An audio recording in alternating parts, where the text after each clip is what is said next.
حضرت داؤد علیہ السلام کی قوم کے 70,000 افراد سمندر کے کنارے ہیلا نامی بستی میں رہا کرتے تھے۔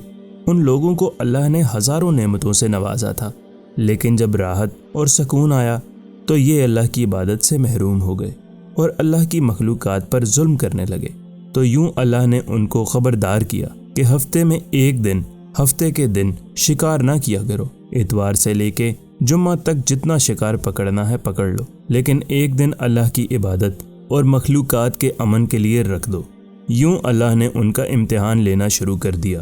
وہ اتوار سے لے کے جمعہ تک سمندر میں مچھلیاں پکڑنے لگتے تو مچھلیاں زیادہ مقدار میں ہاتھ نہ آتیں، اور ہفتے کے دن سمندر کو دیکھتے تو ان کو بڑی بڑی مچھلیاں نظر آتیں۔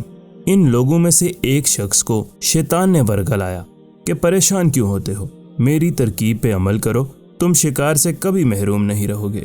تو بس شیطان کے کہنے پر اس شخص نے ہفتے کے دن کانٹا لگا کے ڈوری کو سمندر میں ڈال دیا کہ مچھلیاں پھنسیں، اور شیطان نے کہا تم اس مچھلی کو اتوار کے دن نکالنا، اور یوں ہفتے کی غربت بھی باقی رہے گی اور تمہارا شکار بھی ہو جائے گا۔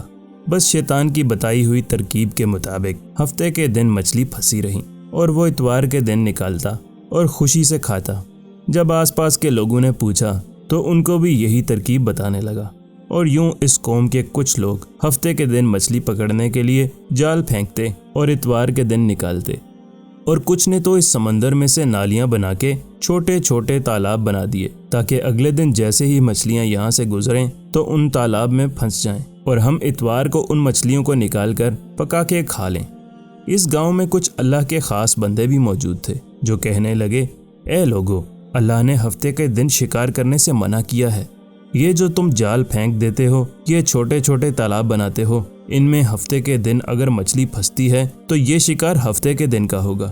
اللہ کے عذاب سے ڈرو، اللہ کی نافرمانی نہ کرو۔ وہ لوگ ان لوگوں کا مذاق اڑانے لگے کہ ہماری جو مرضی ہوگی ہم وہ کریں گے۔ اب اس بستی میں 3 گروہ بن گئے۔ ایک گروہ میں 70,000 لوگ تھے جو نافرمان لوگوں کی بار بار اصلاح کرتے، دوسرے وہ جو ان لوگوں سے نفرت کرتے اور خاموشی اختیار کرتے، اور تیسرے وہ جو گمراہ ہو کر اللہ کی نافرمانی کر رہے تھے۔ تو یوں نیک بندوں نے اس بستی کے بیچ میں سے دیوار کو کھڑا کر دیا اور یہ نافذ کیا کہ اللہ کی نافرمانی کرنے والے اس طرف ہو جائیں اور ہم جو اللہ کے فرما بردار ہیں وہ اس طرف رہیں گے۔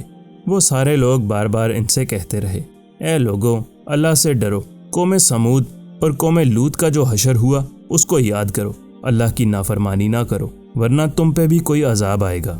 وہ سارے نافرمان جن کی تعداد تقریباً 12,000 تک تھی ہنستے رہے کہ یہ تو سب کتابی باتیں ہیں، ہم پہ کوئی عذاب نہیں آئے گا۔ بس جیسے ہی وہ گروہ 2 حصوں میں ہو گیا، ایک وہ جو اللہ کے فرما بردار دیوار کے اس طرف تھے اور دوسرے وہ جو نافرمان بندے دیوار کے اس طرف تھے۔ وہ نافرمان پوری رات ہنستے رہے اور مذاق اڑاتے رہے، اور وہ اللہ کے خاص بندے دیوار کے اس طرف اللہ سے معافی مانگنے لگے۔ بس جیسے ہی صبح ہوئی وہ نیک انسان اٹھے، ان کو دیوار کے اس طرف سے کسی انسان کی آواز نہیں آ رہی تھی۔ جیسے ہی دیوار کے اس طرف چڑھ کر دیکھا تو سارے کے سارے لوگ بندر کی شکل میں تبدیل ہو چکے تھے اور بندروں کی حرکتیں انجام دے رہے تھے۔ وہ جو لوگ دیوار سے ان بندروں کو دیکھنے لگے تو ان نیک لوگوں میں سے جو جو ان کے رشتہ دار تھے، انہوں نے ان بندروں کو کپڑوں سے اپنے اپنے رشتہ داروں کو پہچانا اور چیخ کے رونے لگے اور اللہ سے معافی مانگنے لگے۔ جب اللہ کا عذاب آتا ہے تو وہ ہو کے رہتا ہے۔ وہ 12,000 لوگ بندر بن چکے تھے، کچھ بھی کھا پی نہیں سکتے تھے، اور وہ 3 دن بعد اس عذاب میں آ کر مر گئے۔ ویڈیو دیکھنے کا شکریہ، لائک کرنا نہ بھولیے گا۔ چینل کو سبسکرائب نہیں کیا تو ابھی کر لیں اور گھنٹی کا بٹن ضرور دبائیں۔